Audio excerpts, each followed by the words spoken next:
নমস্কাৰ সকলোকে। আপোনালোকে এইটো ষ্টক দেখিছেই, মৰ্ণিঙতে ডাউন চাইডে গৈছিলে, গৈ দিনটো চাইডেজ হৈ আছিলে। এতিয়া 12টা বাজিব হৈছে আৰু ডাউন চাইডে ব্ৰেক দিছে। সেইবাবে মই 20 কোৱান্টিটিত ডাউন চাইডে এণ্ট্ৰি কৰিছোঁ। আৰু মই ডাউন চাইডে বেছিকৈ এণ্ট্ৰি লোৱা হয়। আচলতে মোৰ আপ চাইডে অলপ কনফিডেঞ্চটো কম থাকে। এই শ্বৰ্ট মানে চেলিঙতে অলপ কনফিডেঞ্চ বেছি থাকে, সেইবাবে মই ডাউন চাইডে বেছিকৈ ট্ৰেড লোৱা হয়। আচলতে আপত ইমানকৈ ট্ৰেডটো খুব কমহে লোৱা হয়।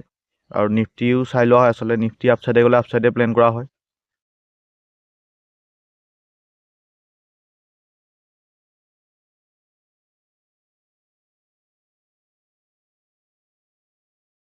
যিটো মাৰ্কেট আমাৰ ডাইৰেকশ্যনত মুভ দিছেই, সেইবাবে 5 মিনিটৰ কেণ্ডেলৰ যিটো হাই আছিলে, ওপৰ যিটো চুইং আছিলে, তাতে ষ্টপ লছটো প্লেচ কৰি লৈছোঁ। আৰু খুব কম ষ্টপ লছ লোৱা হৈছে। আচলতে ষ্টপ লছ হ'লেও আমাৰ 180 200ৰ ভিতৰতে লছ হ'ব।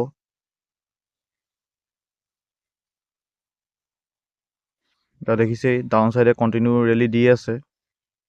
যিহেতু ডে ল'টো ব্ৰেক হৈছে, সেইবাবে অলপ স্পীডত মানে ডাউন চাইডে মুভ কৰিছে।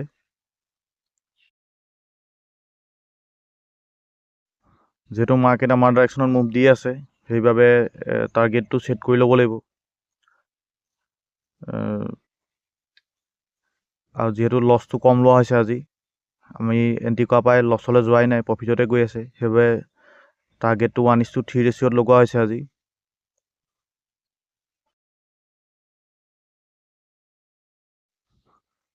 দেখিছে এতিয়া এদিনীয়া কেণ্ডেল কৰি চাইছোঁ। এতিয়া এই দেখিছে আজি ডে কেণ্ডেল ডাউন চাইডে মুভ দি আছে। 15 মিনিটত এই মুভ দিছে ধুনীয়া। সেইকাৰণে ষ্টপ লছটো অলপ ট্ৰেইল কৰি লৈছোঁ। যিহেতু আমাৰ প্ৰফিটত আছোঁ, আমি ষ্টপ লছটো ট্ৰেইল কৰি আহি থকা হ'ব। 5 মিনিটত দেখিছে আপোনালোকে এতিয়া। আৰু ভিডিঅ'টো আচলতে যেতিয়া ষ্টাৰ্ট কৰা হয়, ষ্টাৰ্ট কৰাৰ অলপ পিছতে আচলতে ট্ৰেডটো লোৱা হয়। কিন্তু আচলতে তেনেকুৱা নহয়। এই ট্ৰেডটো ল'বলৈও 1 ঘণ্টা বা 2 ঘণ্টামান প্লেন কৰা হয়। আচলতে প্লেন কৰিহে আচলতে ট্ৰেডটো লোৱা হয়। এনেই আপোনালোকে দেখে আৰু পটককৈ ট্ৰেডটো লৈ দিওঁ, আচলতে তেনেকুৱা নহয়। বহুত প্লেন কৰিহে, বহুত চাই চিতিহে ট্ৰেডটো প্লেন কৰা হয়।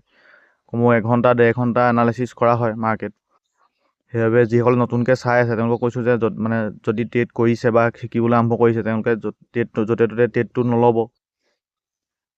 বহুত চাই চিতিহে ট্ৰেড প্লেন কৰা হয় আচলতে। আৰু যিসকল নতুনকৈ চাই আছে, তেওঁলোকে এতিয়া চাগে বুজি নাপাবও পাৰে কি হৈছে বস্তুটো। ইয়াত টাইম ফ্ৰেম কি বা কেণ্ডেল কি, আপ চাইড কি, ডাউন চাইড কি, তেওঁলোকে আগৰ যিবিলাক মোৰ ভিডিঅ' আছে, LCজৰ ভিডিঅ'বিলাক চাব পাৰে বস্তুটো কি বুজি পাবৰ বাবে। এতিয়া এইটো দেখিছে আপোনালোকে 5 মিনিট টাইম ফ্ৰেম চলি আছে। মই মাজে মাজে টাইম ফ্ৰেমবিলাক চেঞ্জ কৰি থাকোঁ। 15 মিনিট, এদিনীয়া, 1 মিনিট। এতিয়া দেখিছে এইটো 5 মিনিট চলি আছে টাইম ফ্ৰেম। আপোনালোকে যিখনে নতুনকৈ চাইছে ভিডিঅ', তেওঁলোকে বুজি নাপাব। আগৰ যিবিলাক মোৰ ভিডিঅ' আছে, প্ৰথম যিবিলাক LCজৰ ভিডিঅ', সেইবিলাক চালে আপোনালোকে বুজি পাব টাইম ফ্ৰেম কি।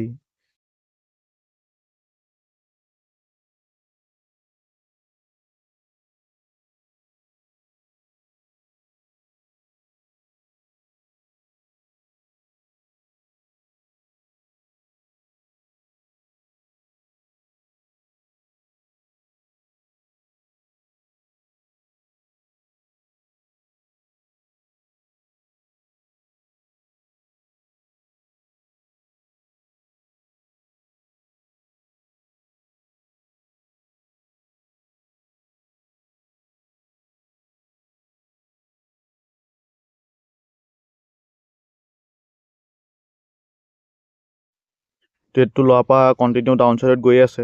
সেইবাবে ষ্টপ লছটো প্ৰফিটলৈ টেল কৰি দিছোঁ। এতিয়া এইটো ট্ৰেডত আমাৰ কোনো লছ নাই, হ'লে প্ৰফিটেই হ'ব। যিসকল নতুন ভিউৱাৰে মোৰ ভিডিঅ'টো চাইছে, তেওঁলোকক কৈছোঁ যে মই এনেকুৱা ট্ৰেডিং ৰিলেটেড কিছুমান ভিডিঅ' আহি থাকে এইটো চেনেলত। আপোনালোকে শিকি থাকিব পাৰিব ট্ৰেডিঙৰ বিষয়ে। সেইবাবে চেনেলটো ছাবস্ক্ৰাইব কৰি ল'ব আৰু পাৰিলে ভিডিঅ'টো লাইক কৰিও দিব। যিহেতু আমাৰ ডাইৰেকশ্যনৰ মুভ দি আছে আৰু আমাৰ যিটো টাৰ্গেট আছে, টাৰ্গেট হিট হ'বলৈ বেছি নাই আৰু অলপ বাকী আছে, কেইটামান পইণ্টহে বাকী আছে। সেইবাবে আমাৰ টাৰ্গেটলৈকে আমি ৱেইট কৰিম।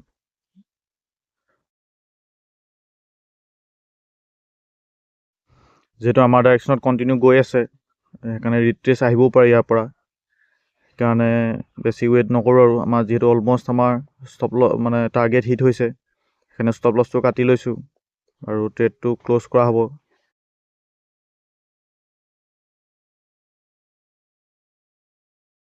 আপোনালোকে দেখিছে ট্ৰেডটো ইতিমধ্যে ক্ল'জ কৰি দিয়া হৈছে।